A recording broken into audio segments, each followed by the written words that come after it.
Good morning. Welcome to Trinity Episcopal Church Bible Study. I'm Bill Stahl. Today we begin the book of Exodus. This book tells of the Hebrew people departing Egypt under the leadership of Moses, their long journey throughout the wilderness to their destination, en route to their destination of the Promised Land, and the establishment of a new covenant with God. Scholars tell us that the Exodus occurred between the years 1250 BC and 1200 BC, which places it at the end of the Late Bronze Age and in the New Kingdom period of Egypt, the 19th dynasty. Before we get into the book itself, it's very helpful to have some background knowledge with respect to history and also with respect to religion. So let's look at that before we start the book itself. The book of Genesis, as you recall, ended with Joseph welcoming his father Jacob and his 11 brothers and all their families and possessions into the land of Egypt, where there were stores of grain because thanks to Joseph, and that was because there was a famine throughout the land.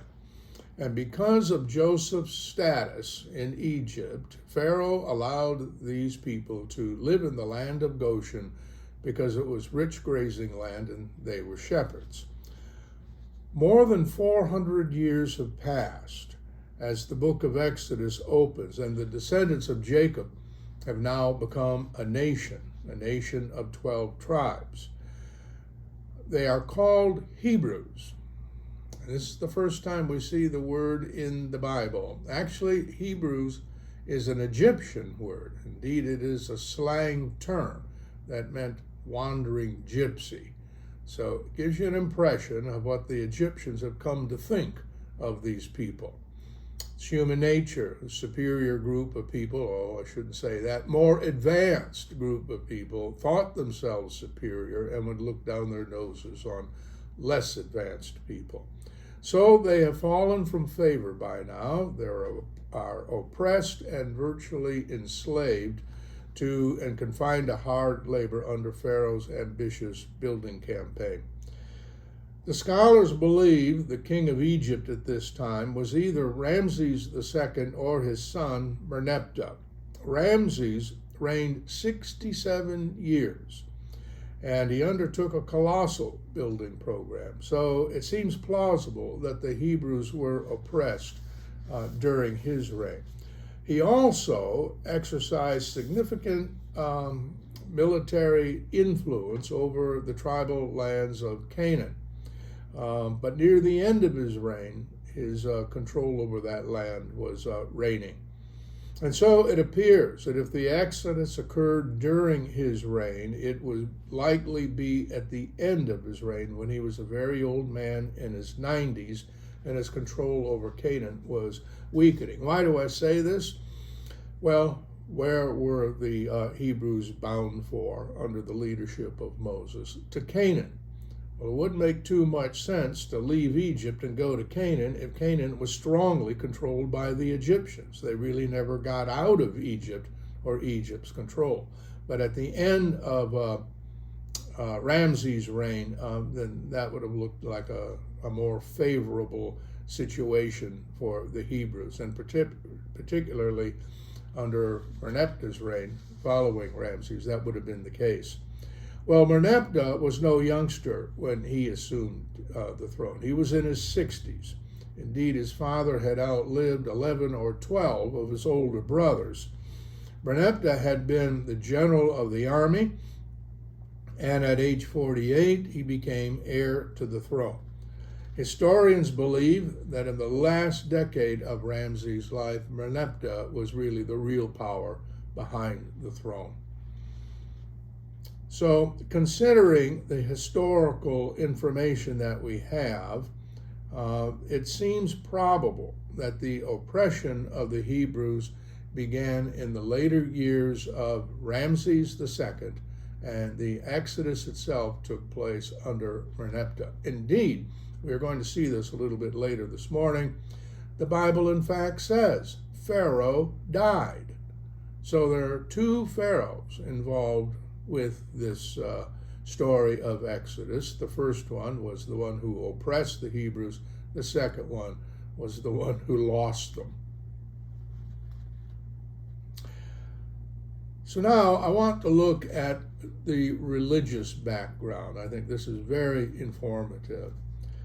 It would be an oversimplification to say that the Egyptian Egyptian religion was false paganism, whereas the Hebrews believed in the one true God. The Egyptian religion was actually quite sophisticated and well developed, and it was indeed polytheistic. The Egyptians believed in perhaps as many as 2,000 gods. Now, don't think that any one Egyptian had a list of 2,000 gods in his mind that he could worship. No, it worked like this. A group over here of Egyptians believed in so many gods. Another group over there believed in some of those gods, but then in other gods that the first group didn't know about. If you looked at the various groups throughout Egypt and over the long time span, and you added up all the various gods that they believed in, the number comes to somewhere near 2,000. The two chief gods were Amun-Ra, he was the sun god and lord of the universe, and Osiris, he was the god of the underworld. But about 150 years before the Exodus, Akhenaten became pharaoh, and he established a monotheistic religion teaching that Aten was the one God of all the universe. It appears that the more intelligent of the Egyptians recognized the superiority of this monotheistic religion, and they embraced it. But the majority found it very difficult. The priests of the abolished gods were put out of work. The military disliked fighting for a god that was also the god of their enemy, and the common people simply weren't able to grasp this new religion. And so, with the death of Akhenaten, this superior understanding of God died with him, for the most part, but not completely. It later found new expression in the Trinity of Re, Ptah, and Amen. It also appears that Akhenaten's influence on Egypt religion was in another way.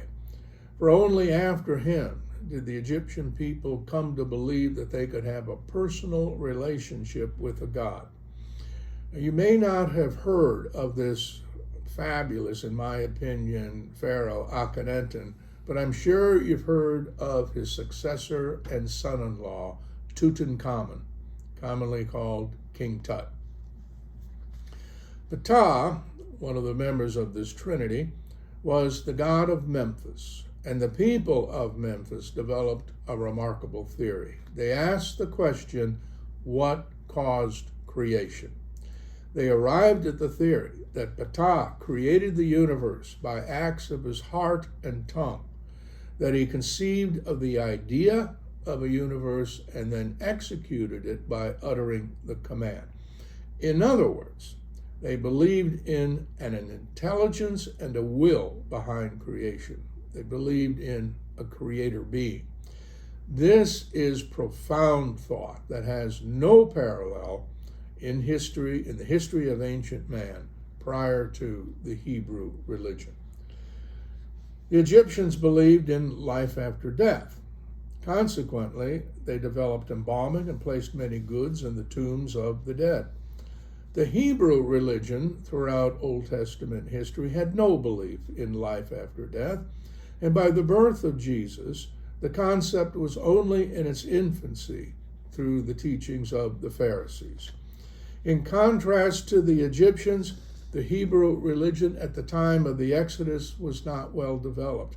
It had no rituals of service, no rituals of worship, I should say, no festival days, and no tradition. All the Hebrews had was a vague memory of the God of their patriarchs and his promises to them, and they were not even clear about his name. The patriarchs had called him El Elyon, El Shaddai, or Elohim. But the Hebrews had come to identify God by the name of the desert god of Mount Sinai, Yahweh.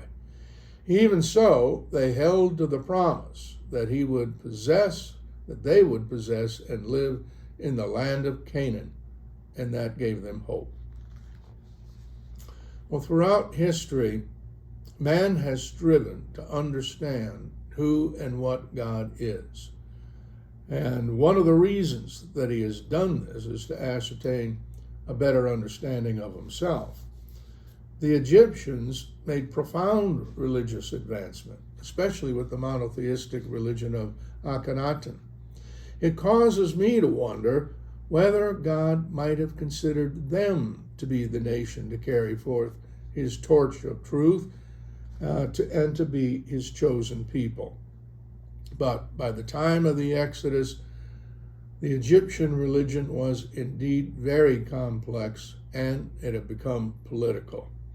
So it appears that God preferred the simplicity and humbleness of the Hebrew people and their religion for the teachings that he was about to bestow upon mankind.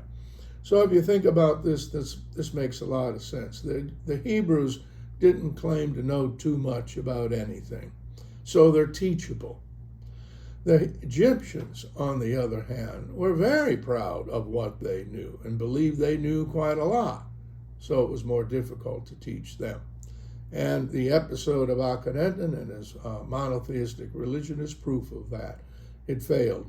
It only succeeded during his lifetime, and it was a hard sell by him.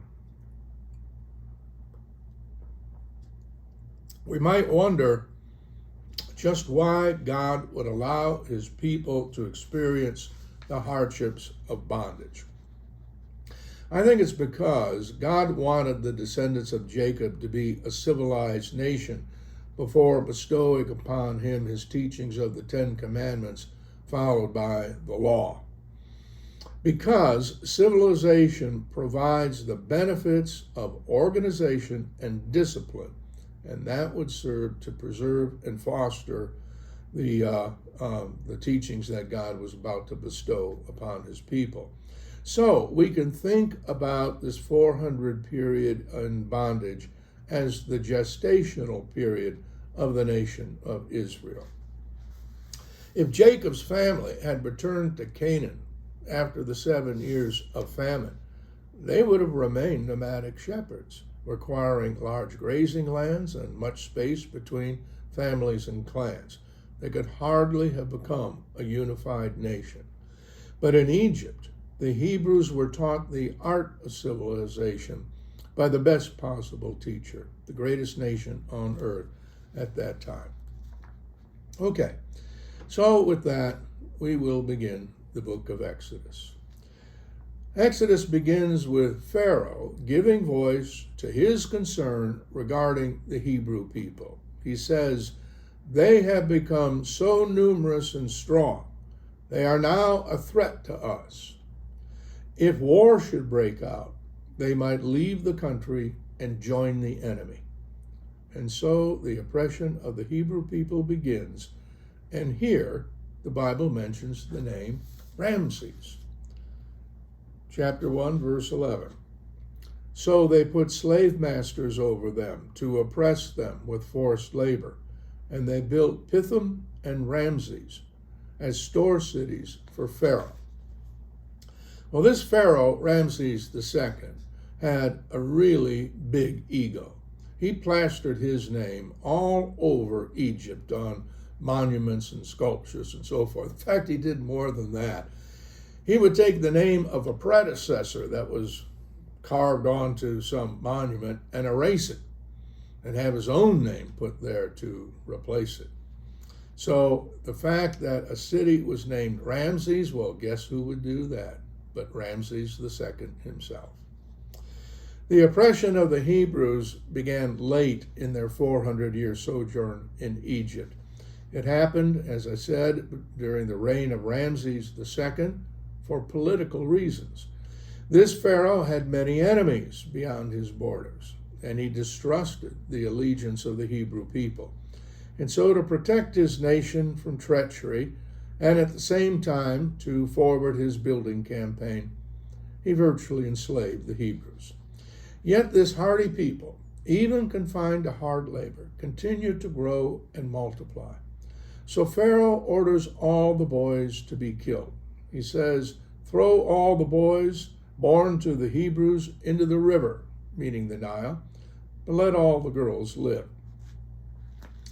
Well, there's a Hebrew man and a woman of the tribe of Levi, and they are married, and the wife gives birth to a son.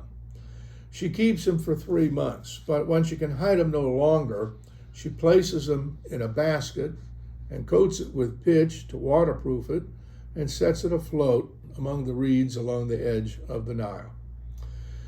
The baby's sister stands nearby to see what will become of him. Pharaoh's daughter happens to be bathing in the river, and she notices the basket. Looking inside, she finds the baby crying and feels sorry for him. She recognizes him to be a Hebrew child. The Bible doesn't tell us how she recognized that, but there's a few reasons that I can think of. First of all, the Hebrew people very likely were a little darker skinned than the Egyptians, had more of a Middle Eastern look. That's one possibility. Another is the baby could have been wrapped in a Hebrew blanket. And the third is, the most obvious, he may well have been circumcised. Probably was. Well, just then, the child's sister approaches and suggests that she could find a Hebrew woman to nurse the child. Pharaoh's daughter agrees, and so the girl goes off and brings back the baby's own mother. Pharaoh's daughter tells her to nurse him until he is weaned.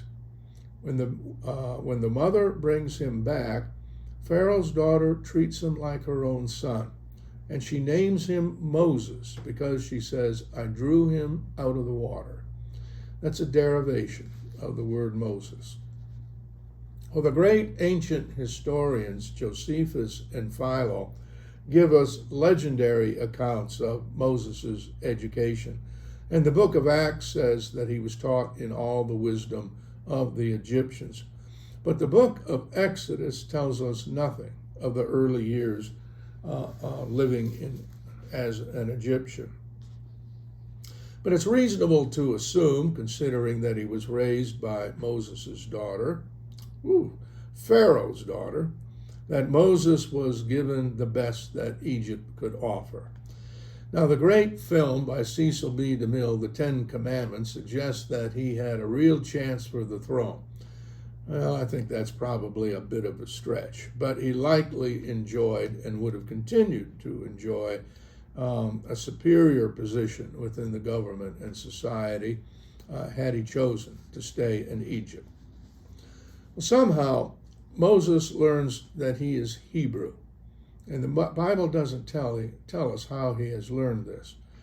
And one day he's visiting his countrymen when he observes an Egyptian kill a Hebrew, or striking a Hebrew. Seeing no one else around, Moses kills the Egyptian and buries him in the sand. The next day he returns and he finds 2 Hebrews fighting, and he breaks it up, only to have one of them say to him, "Who appointed you judge over us? Are you going to kill me too, as you did that Egyptian?" This frightens Moses, and he realizes that if word of what he has done reaches Pharaoh, his own life could be in danger. And so he flees from Egypt to the land of Midian, located eastward beyond the desert wilderness of the Sinai Peninsula. Exhausted, he reaches an oasis and sits down beside a well. So now let's take a look at the map. This is a map of part of Egypt, the Sinai Peninsula, and a little bit of Arabia. So to get your bearings here is the Mediterranean Sea. In those days it was called the Great Sea. This is Egypt right here. This is the land of Goshen. Here is the Sinai Peninsula, and it's divided, or its boundaries are the Gulf of Suez on the west, the Gulf of Aqaba right here on the east, below which is the Red Sea. So here's the Sinai Peninsula. Midian, to where Moses has just fled, is here. So he has gone from the land of Goshen all the way across the Sinai Peninsula and reached Midian in northwest Arabia. Okay. Well, after a hike like that, it's small wonder he was exhausted. It's really amazing he even survived it. So, as I said, he reaches an oasis in Midian and he sits down beside a well. A few hours later, 7 young women, daughters of a priest of Midian named Jethro, come to draw water from this well to water their sheep. Just as they do, some roughneck shepherds come along and attempt to drive them away. Moses rises to their offense and drives away the roughnecks. Then he waters the sheep for the daughters. Returning home, the young women tell their father what happened at the well, and they describe Moses as an Egyptian, obviously from what he was wearing. Well, where is he? Asked the father. You didn't leave him out there, did you? Well, bring him in here and invite him to have dinner with us. So they do, and Moses eventually settles in with them. Later, he marries Jethro's daughter Zipporah, and she gives birth to a son that Moses names Gershom, which means I am a stranger in this land. Well, I use the name Jethro here for Moses' father-in-law because throughout most of the story, that is the name that the Bible uses. But in this passage, the Bible actually used the name Reuel. This is not too unusual. We've seen this before in the Bible, and it's easy to understand once you do a little bit of study. As I've explained before, there were several groups of people who contributed to the stories of the Old Testament. So one group called the father-in-law Jethro, another group called it Reuel, and a later editor, when he put the stories together, didn't notice the inconsistency, and that's how it got stuck into the Bible. This shouldn't bother us at all. It doesn't me. Talk about inconsistency. This is the first of 4 books that I have written on the Bible, 2 on the Old Testament, 2 on the New Testament. I began 15 years ago, and even in preparing for this class, I'm using the manuscript of the book, I'm still finding mistakes that I made. It's really discouraging, but it's just part of human nature. So it's no big deal to me that we find little mistakes like this in the Bible. In fact, it's kind of reassuring. It shows the human nature in the Bible. I didn't say that very well, but it's evidence of human beings in the Bible. It's what we are. We're not perfect. Okay, so now the Bible tells us, Exodus 2:23-24. During this long period, the king of Egypt died. The Israelites groaned in their slavery and cried out, and their cry for help went up to God. God heard their groanings, and he remembered his covenant with Egypt. I love the way these old ancient authors, their phraseology, their cry went up to God. God heard the groaning, and he remembered his covenant with Abraham, like he had forgotten about it for 400 years, and the cry made him remember it. It's just a beautiful poetic way of saying it. So, also, did you notice how this passage began? The author went over it so quickly, and he made no big deal out of it that you could miss this. During this long period, the king of Egypt died. Well, now that's significant if you want to place in history when the Exodus occurred, because it didn't occur somewhere in the middle of some pharaoh's reign.